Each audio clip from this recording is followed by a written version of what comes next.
Agora, acho que é o Bruno. Bruno, ele está sendo orientado pelo professor Sérgio. E, bom, a palavra é sua, Bruno. Valeu, Thales. Agradeço a apresentação. Então, boa tarde a todos. Como o Thales mencionou, meu nome é Bruno Boareto. Eu estou no último semestre do doutorado. Sou orientado pelo professor Sérgio Roberto Lopes. E, bom, primeiramente, gostaria de agradecer ao professor Ismael e aos demais organizadores pela elaboração desse evento, né? Sempre importante a gente poder se reunir para falar sobre os nossos trabalhos, ainda mais nessa época, mesmo que de forma virtual. Então, fica aí já meus agradecimentos para toda a organização do evento. Perfeito. Então, hoje eu apresento um dos meus últimos projetos do meu doutorado. Ele se intitula, então, O papel das condutâncias iônicas dos neurônios em processos de sincronização de redes neurais. Então, primeiramente, eu vou falar do objetivo desse trabalho, por que a gente decidiu utilizar esse modelo de neurônios para estudar. Depois eu vou brevemente mencionar o modelo de neurônio, a dinâmica do modelo, como a gente quantifica a sincronização de fase, e seguidos os resultados e considerações finais. Beleza?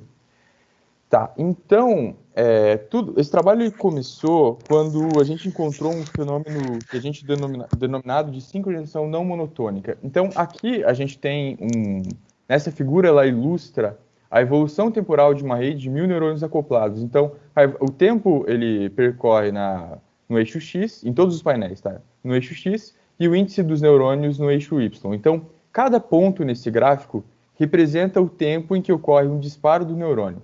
Então, os neurônios são estimulados, seja pelas suas conexões ou por uma corrente, e eles disparam. E quando eles disparam, a gente, fazendo uma simulação, obviamente, a gente captura o tempo que ocorre esse disparo, e aqui a gente está plotando o tempo em que esses caras disparam. Então, no primeiro painel, a gente nota que os neurônios eles disparam em tempos independentes, e isso representa um estado desincronizado. Então, a gente está falando de uma rede acoplada. Esse acoplamento ele é regido por um parâmetro de acoplamento, que eu nomeei aqui como epsilon, e conforme a gente aumenta esse parâmetro de acoplamento, a gente nota que algumas estruturas verticais aparecem nesse gráfico, nesse raster plot. Isso indica que alguns neurônios estão disparando em tempos muito próximos, que seria um indício de sincronização de fase. E aí, se a gente aumentar um pouco mais, surpreendentemente, aumentando o acoplamento, a sincronização desaparece e ela é retomada para valores superiores aqui de acoplamento. Então, esses dois casos, o painel B e o painel D, a rede apresenta um sinal de sincronização de fase, e no painel A e o painel C é uma desincronização. Já na segunda linha, na segunda linha dessa figura, a gente pega exatamente a mesma rede, as mesmas condições iniciais, só que a gente altera um dos parâmetros do modelo neuronal, ou seja, a gente está alterando a dinâmica dos neurônios, e a gente nota que isso reflete na sincronização, que a rede, nesse caso, atinge o estado sincronizado só no quarto painel, para essa força de acoplamento. Essa primeira linha... Oi, pois não? Tá me ouvindo? Uma cortadinha aqui, mas Eita. já voltou, já. Tá, então a única diferença entre a primeira linha e a segunda linha são nos parâmetros do modelo neuronal. A rede é a mesma, as conexões são as mesmas, a condição inicial também é a mesma.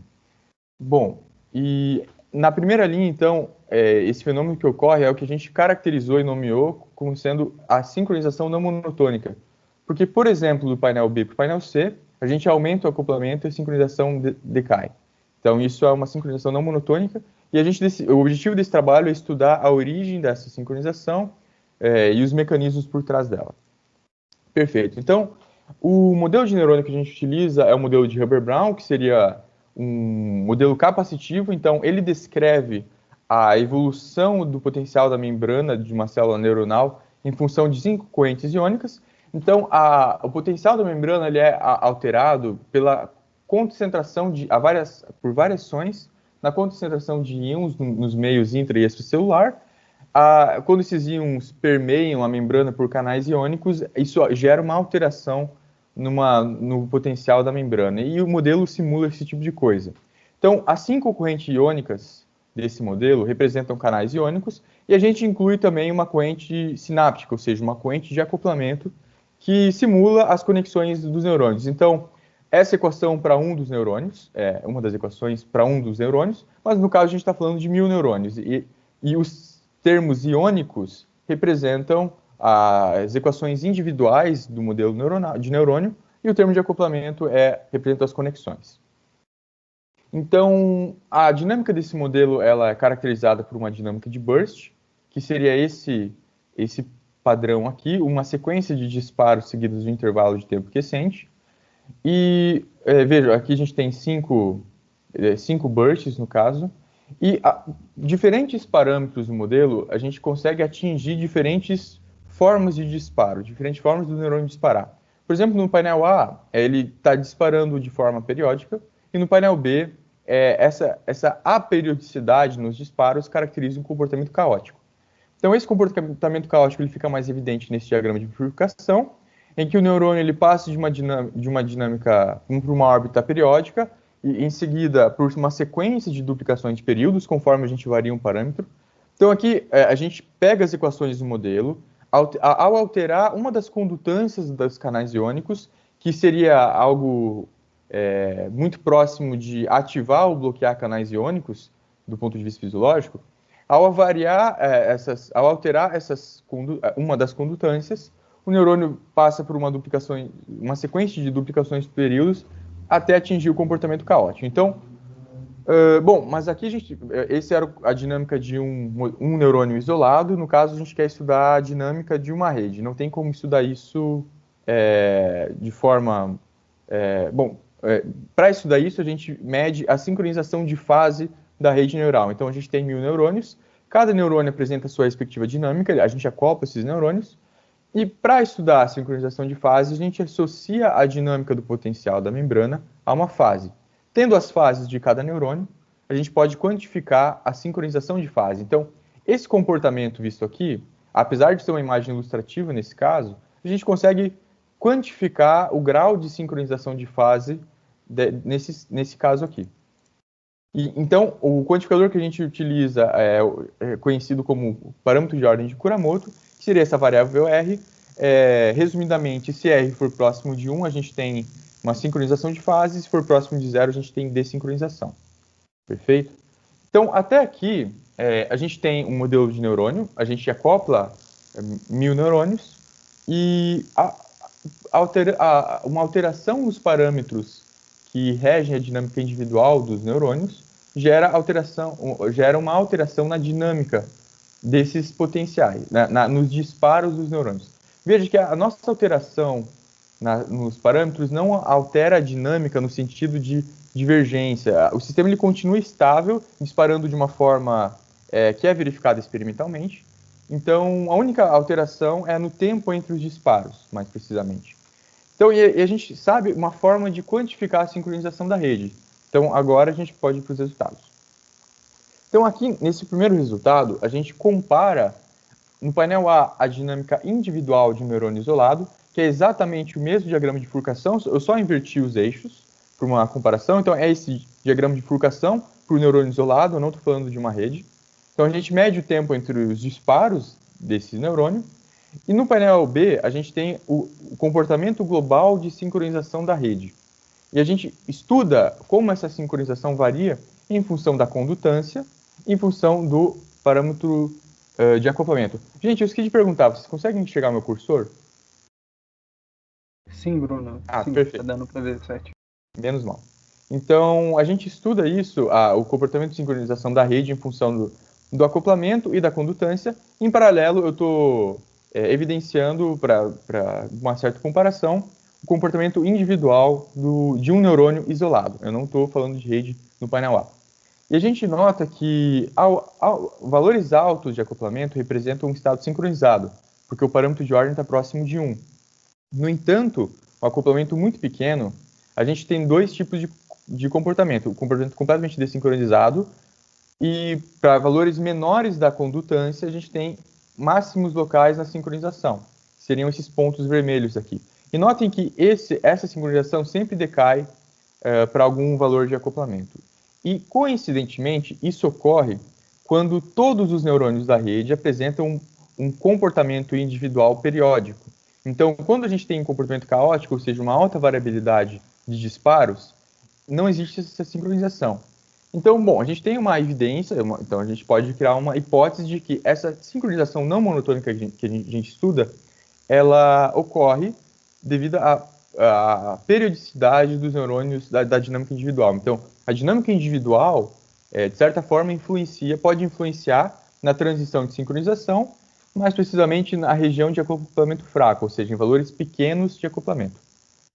E uma forma de comprovar isso é fazer a seguinte análise. Então, essa figura, para fortalecer essa hipótese e para explicar esse fenômeno, a gente faz essa figura onde o que a gente está fazendo aqui é o seguinte: a gente mede o tempo entre disparos de um neurônio acoplado e, ao mesmo tempo, a gente mede o comportamento global de sincronização da rede. Então, a gente está analisando um efeito macroscópico de sincronização, que é descrito pelas linhas coloridas. Lembrando que R igual próximo de 1 é sincronizado, próximo de 0 é desincronizado.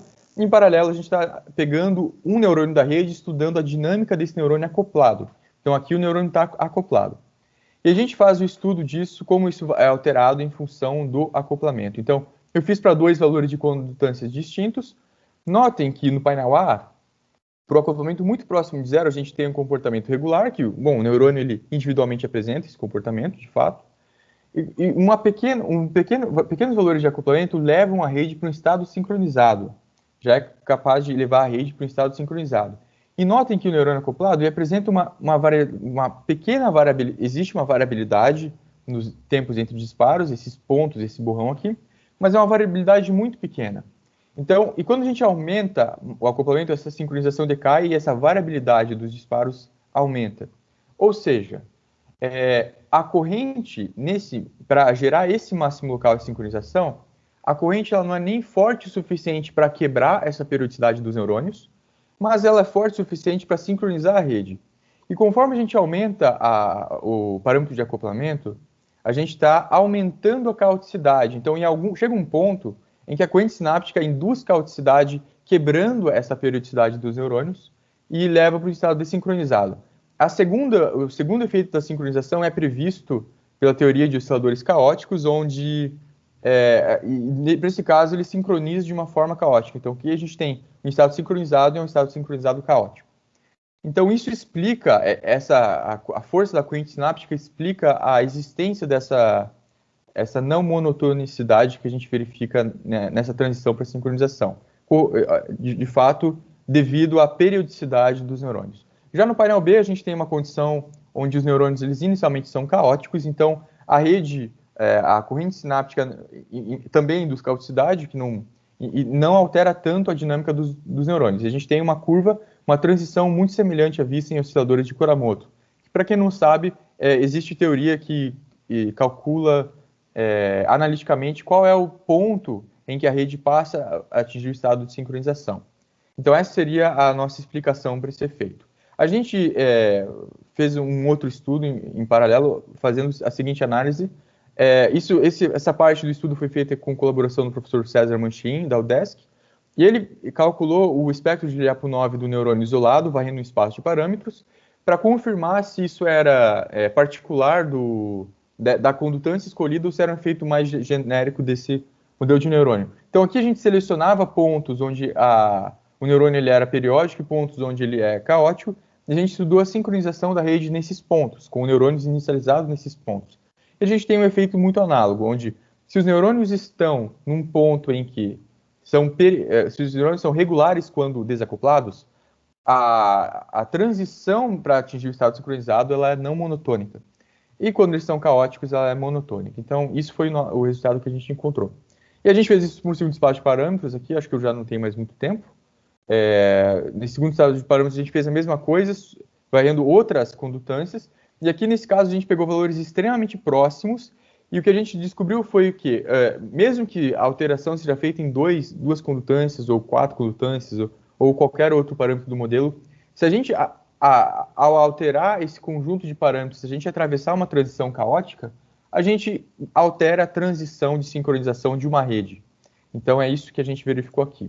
A gente publicou esse resultado no início desse ano, com colaboração do professor César Manchin, da UDESC, que foi da minha banca de mestrado, e a gente veio colaborando desde então, o professor Thiago Girma Prado, que faz parte do departamento, e o professor Sérgio Roberto Lopes, que é meu orientador. Por fim, então, as considerações finais são que, bom, a gente encontrou uma forte correlação entre a dinâmica individual dos neurônios com a transição de sincronização da rede, e a gente mostrou que, de fato, evidências muito fortes de que essa transição ocorre devido à corrente sináptica não conseguir quebrar essa periodicidade, no entanto, sincronizar a rede. E é isso, gente. Se alguém tiver alguma pergunta, podem ficar à vontade que eu estou à disposição. Bom, como o Bruno disse, sobre o microfone, pessoal.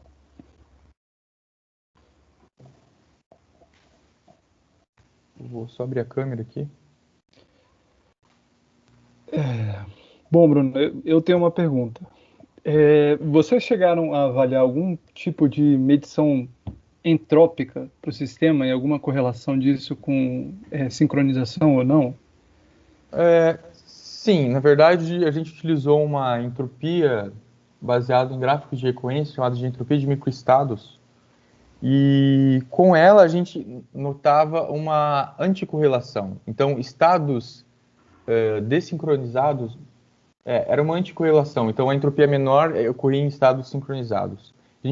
A gente calculava a entropia do campo médio. A gente não fazia a sucessão das fases nesse caso. Tinha um resultado análogo, bem análogo ao parâmetro de ordem. Mas como o parâmetro de ordem é mais simples de explicar, a gente passa a utilizar ele. Mas, de fato, isso pode ser feito, né? Mas é bem interessante. Valeu pela sua pergunta. Obrigado. Bom, se alguém tiver mais alguma pergunta para o Bruno, pode perguntar depois. Agora a gente vai para a última apresentação.